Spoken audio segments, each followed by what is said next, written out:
Moi je suis content, d'être là, je suis un peu stressé aussi. J'ai l'habitude de faire un peu les plateaux télé et c'est plus stressant ici que d'être face à Alain Marchal ou Olivier Truchot. Donc voilà. Parce que cette échéance-là, elle est importante en vérité pour nous. C'est un mouvement dont on parlait, on disait qu'il était apparemment apolitique.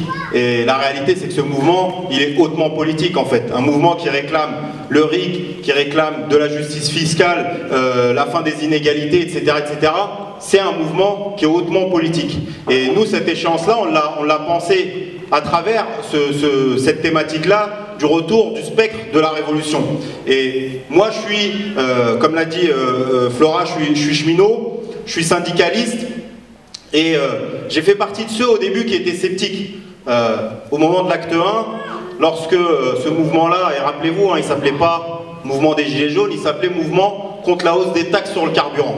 Et c'était un mec qui avait un jour fait une vidéo, il a dit écoutez, pour se reconnaître, on a tous un gilet jaune dans la bagnole, jetez ça sur le tableau de bord histoire qu'on se reconnaisse. Et à travers cette vidéo-là, les gens se sont dit aussi, le jour même, le jour de l'acte 1, on va mettre ce gilet jaune, et de là en vérité est né ce mouvement des gilets jaunes. Et aujourd'hui on voit qu'il y a plus grand monde qui se préoccupe en vérité de la hausse des taxes sur le carburant. Et moi je disais, je racontais une anecdote qui m'est arrivée ce matin avec mon fils de 3 ans. Il regardait la fenêtre, il y a des ouvriers en bâtiment, et il y avait 3 ouvriers en bâtiment qui portaient une fenêtre, et il me disait papa regarde, il y a des gilets jaunés. Il dit gilet jauné comme la musique, il dit pas gilet jaune. Et il a 3 ans. Et cette anecdote qui est en vérité pas si anodine que ça, elle fait écho avec ce que m'avait dit un ami. Dans 20 ans, à Nas, dans 30 ans, lorsqu'on verra un gilet jaune, on repensera obligatoirement au mouvement des gilets jaunes. C'est sûr. Et tous, je pense, on a ce même réflexe lorsqu'on croise un travailleur de la propreté de Paris, un travailleur en bâtiment. On le regarde un peu en se disant... on est peut-être ensemble le samedi, on ne sait pas, mais t'as envie de lui faire même un pouce, tu vois, alors que ça se trouve le mec ne manifeste même pas, ni rien du tout, mais le fait de le voir porter ce gilet jaune-là, ça revêt une sorte d'aura impressionnante. Il y a une emprise, ce mouvement, en l'espace de 2 mois et demi, il a mis un ancrage phénoménal, phénoménal. Personne n'aurait mis une seule pièce le 17 novembre lors de l'acte 1 en se disant que 2 mois et demi on sera à l'acte 12 et l'acte 13 et l'acte 14, etc. etc. Et c'est une des réalités en tout cas qu'on voit aujourd'hui. Mais on est aussi de ceux qui voulons aussi pointer ou en tout cas essayer d'apporter un peu de grain à moudre, parce qu'on le sent bien aujourd'hui, ce mouvement-là, il est un peu on va dire en moyenne le mouvement, on dit d'après les chiffres de la préfecture 80 000, 100 000, etc. On se dit bon, le mouvement des gilets jaunes aujourd'hui il est celui-là, c'est-à-dire chaque samedi on aura 80 000 personnes. Et nous on veut voir en fait et d'essayer de discuter de la manière avec laquelle on va pouvoir essayer de péter en tout cas ce plafond de verre qui est au-dessus du mouvement des gilets jaunes, et ça va passer notamment par cette grève appelée par certains syndicats et également par les gilets jaunes, cette grève du 5 février. Ça va être une première étape et ça va être une étape importante parce qu'on le sent tous aujourd'hui. On sent tous que Macron est en train de nous balader avec son grand débat, qu'il n'y aura rien de spécial après, et que si on veut obtenir des choses, et lorsqu'on est gilet jaune, et lorsqu'on est dans le mouvement des gilets jaunes, le but n'est pas uniquement de manifester de samedi en samedi. À un moment donné, lorsque on a, et il y en aura qui parleront, comme Oriane ou autres, qui parlent aussi par exemple de ces femmes précaires. Ces femmes précaires, à un moment donné, elles ont aussi une réalité, c'est celle de leur poche.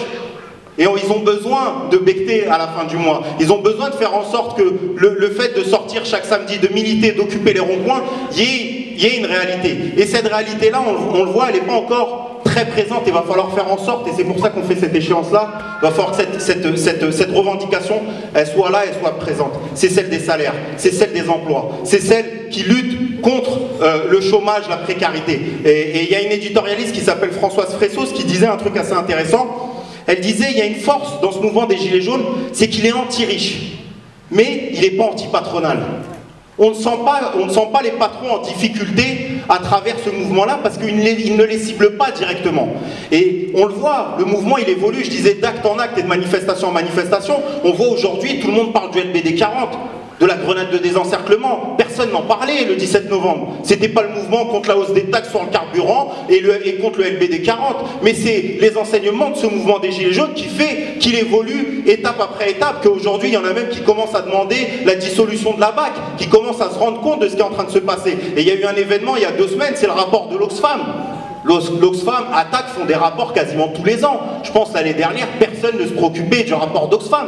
Mais je pense que ce soir dans la salle, il y a au moins 90% des gens qui savent qu'il y a 26 milliardaires qui détiennent autant de richesses que la moitié de l'humanité. Et pour avoir ce chiffre-là dans la tête, il y a une prof qui vulgarise ça. Elle disait dans une interview, elle disait, vous vous rendez compte, c'est l'équivalent d'une classe de CM1.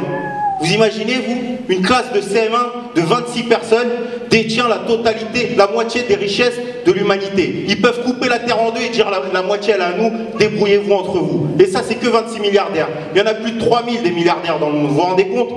Donc, les riches, il va falloir les pointer. Il y a les politicards qui font la politique des bourgeois, qui leur filent 40 milliards de CICE, qui leur filent de l'ISF. Mais ceux qui nous précarisent, ceux qui nous exploitent au quotidien, ceux qui ont la possibilité en tout cas d'embaucher, d'augmenter les salaires, c'est les patrons. Et c'est pour ça que cette étape du 5 février elle va être importante, elle va être primordiale. Il va falloir que tous les gilets jaunes, qu'on soit syndiqués ou non syndiqués dans des entreprises, dans le privé, au chômage, qu'on soit étudiant, il va falloir qu'on essaie de tous se bouger ensemble pour qu'à partir de ce 5 février, eh ben, on continue à aller travailler dans le terrain, à aller chercher les gens, à aller leur expliquer que ce mouvement des gilets jaunes, va falloir le transformer en mouvement du tous ensemble, mais il va falloir, pour que ça soit un mouvement du tous ensemble, il va falloir lui donner une directive claire, parce que c'est aujourd'hui que ça se passe. C'est aujourd'hui que Macron, il a l'affaire Benalla qui lui saute à la gueule. C'est aujourd'hui que Macron, il doit avoir affaire avec toutes les violences policières. C'est aujourd'hui qu'ils ont la tête sous l'eau. C'est aujourd'hui, c'est pas dans 3 mois, c'est pas dans 6 mois. Et donc, le truc qui est fort aussi avec le mouvement des Gilets jaunes, et je conclurai là-dessus, c'est cette question d'un syndical. Et vous comprenez, moi en tant que syndiqué, j'aurais pu être choqué. Mais moi quand j'entends un syndical, j'entends direction syndicale. Et la plupart, quand on les croise dans le mouvement des Gilets jaunes, moi je fais pas de l'entrisme. Les gens ils savent que je suis chez Sudra et ma tête elle est connue. Mais les gens ils me disent pas casse-toi de ma manifestation. Ils me disent Anas, ils sont où les autres? Parce qu'ils ont compris la différence entre Anas et les directions syndicales. Ils ont compris la différence entre le cheminot lambda syndiqué, le petit adhérent ou non adhérent, avec les directions syndicales. Parce que c'est les mêmes qui nous baladent en vérité. Et c'est ça qui est fort. Le mouvement des Gilets jaunes, alors que c'est pas un mouvement, c'est souvent des gens des petits secteurs, des travailleurs du privé qui n'ont jamais eu en fait affaire aux directions syndicales. Elles ont eu la clairvoyance et plus de lucidité que nous, qui nous faisons balader justement au moment des lois El Khomri, on a des journées saute-mouton, au moment de la dernière bataille du rail, on a des grèves perlées, on en a marre de ces stratégies de la défaite et de ces directions syndicales qui nous envoient face au mur.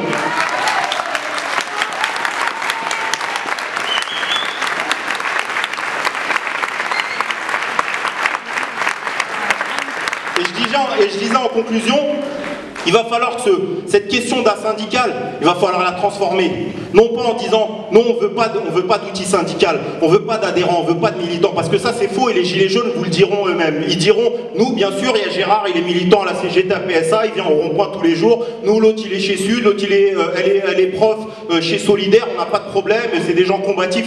Va falloir que l'outil syndical, celui qui a été créé au service de la lutte, va falloir qu'on l'arrache de la main des directions syndicales, va falloir qu'on le revendique, qu'on dise les syndicats ils nous appartiennent, ils appartiennent pas à Laurent Berger, ils appartiennent pas à Martinez. Va falloir qu'on récupère nos outils syndicaux et ça passe par la base, par le mouvement des Gilets jaunes, par tous les Gilets jaunes qui soient syndiqués ou non, et aussi par tous les militants combatifs, tous ceux qui sont dans les tôles, à la SNCF et ailleurs, qui en ont marre à un moment donné de perdre.